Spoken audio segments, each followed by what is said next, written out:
Salut tout le monde! Welcome back to Unintentionally Frenchified. It is officially 6 weeks since we've been in Montreal, so it's still really fresh. We're still trying to figure out our new routine, our new habits, where we're supposed to get our food from, the best supermarkets, transitioning to a new job, new daycare, all of that kind of good stuff. And it's safe to say that it is still very overwhelming. So I thought this was the perfect time to do the top 5 major things I underestimated when moving from France to Canada. So do not forget to subscribe to the channel if you haven't done that already. Hit the subscribe button below, and otherwise, c'est parti.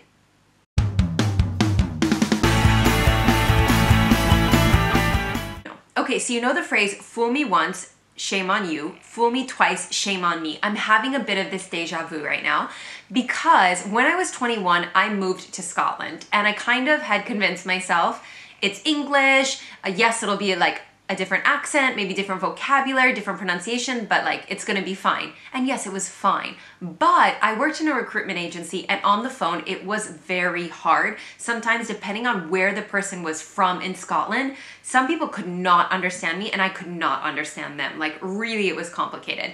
And I feel like this in Montreal sometimes. So yes, it's not the same culture shock, of course, or the same transition of when I had to learn a completely new language in France. Like it is French, so this is okay. But the pronunciation is very different and the phrases are very different as well. So especially if I can't see someone, if I can't lip read, there are times depending on where the person is from and their pronunciation, I really can't follow certain things. And I was on the phone the other day trying to reserve something and I had to ask the woman 3 times to repeat herself. And finally I was like, listen, it's not a connection issue. Just like French isn't my like first language. And then on top of that, I can't understand. Can you say it in a different way in French? And so this is a bit different because it's not my native language. It's not like in Scotland where I mean, maybe it even felt even weirder when I couldn't understand anyone because I'm like, okay, well, it's French. Sometimes I can't get something.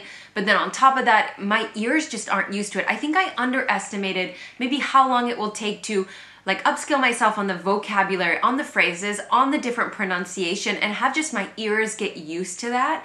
And yeah, I just wasn't expecting that to be even like a transition, if that makes sense, or an adaptation for us. And it like definitely is. So if you guys have any tips, any books to read, any recommendations, I am definitely down to take them. Before I jump into the second thing that I highly underestimated, when it comes to different pronunciation, different accents, different vocabulary, this is all part of learning a new language. When mastering another language, it's really important to be exposed to all of these different things.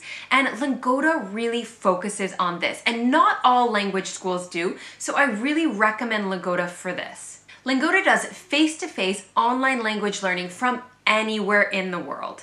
They're actually the #1 online language learning school.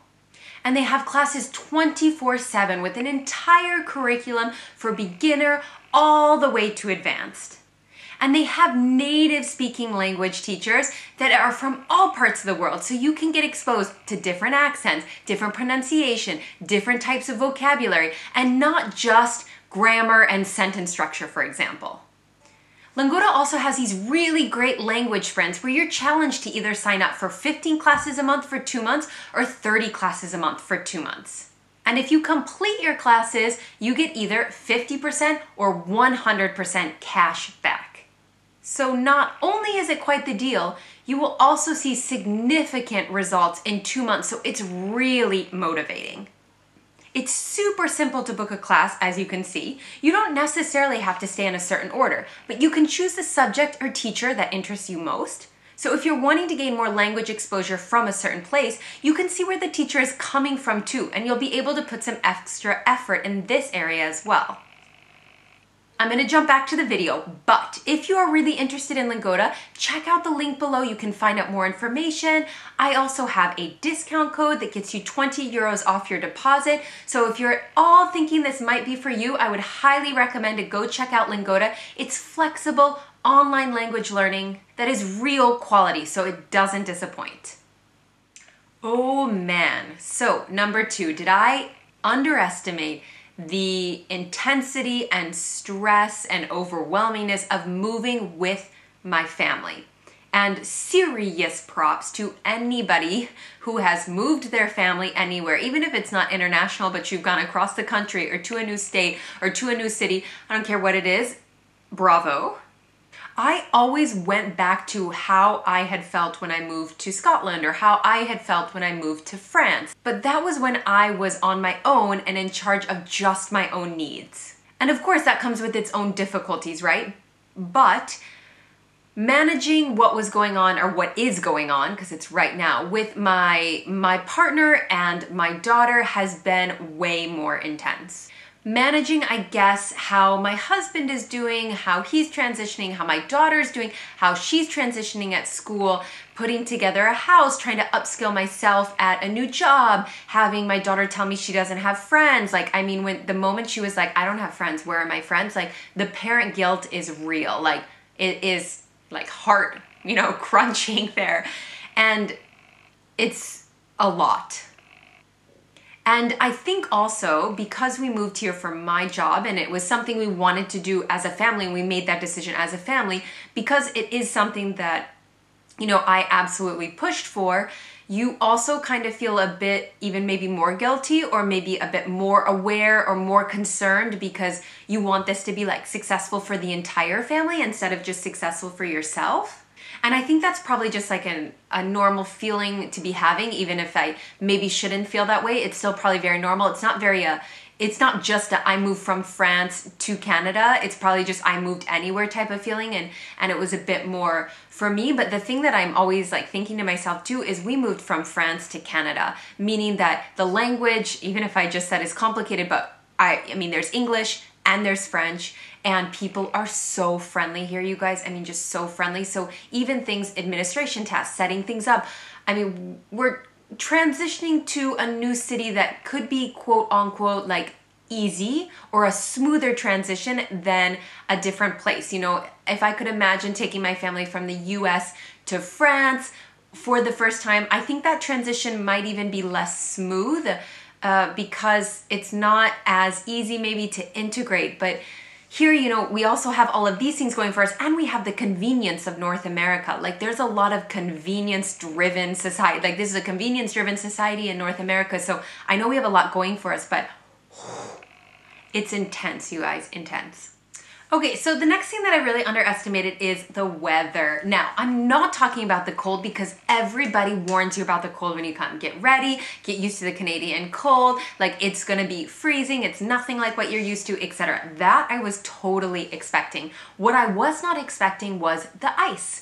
So no one really warns you about the ice that is hidden underneath the snow, and that even when you get the boots that have strong traction, at some point you're going to fall. I have personally in 6 weeks fallen twice, and that was 2 times too many. Hey, it did not feel good, and maybe I'm just not very coordinated and I don't realize it, but nobody really warned us about that hidden ice. Nobody really warned me, and I was underestimating the slosh or the slush on the street. So it's kind of the snow that got mixed with mud and dirt that's not completely melted, so it's a bit watery but melted enough that when you walk on, if you walk too close to someone, you get splattered, and you splatter the back of your pants as well. So now I'm completely regretting that my boots, like my snow boots, aren't taller. Like, I never thought about that. Or even when it comes to the weather, I'm just talking about winter because we've gotten here in winter, but when it comes to the winter weather too, it gets darker earlier here. And I don't think it's that much earlier than Paris. Like, I haven't looked it up, but I would say maybe 30, 45 minutes. And even that, I kind of feel like when people kept recommending to me, like, it's really important in winter that you get outside when there's sun, like you need to go outside once a day. I now very much understand what they're talking about. I underestimated the weather. Oh, the other thing too is like the way that the salt will just ruin things. Like, it has destroyed our stroller, like destroyed it, because I didn't realize how you need to like wash things off. So it's not necessarily the weather, it's like all the little things that come with the weather. Like, I feel like next year I should do like how to get through a winter in Canada, like all of my tips and tricks, because I've made so many newbie mistakes. But it wasn't necessarily the cold, it was all of the things surrounding the cold. Okay, and the final thing that I underestimated was furnishing an entire home. So basically, we had the opportunity this time when we moved to Canada. It wasn't at all like France or Scotland. I moved with one suitcase. Like I had a tiny little room that I rented. There was like nothing, you know, I didn't need a lot of stuff.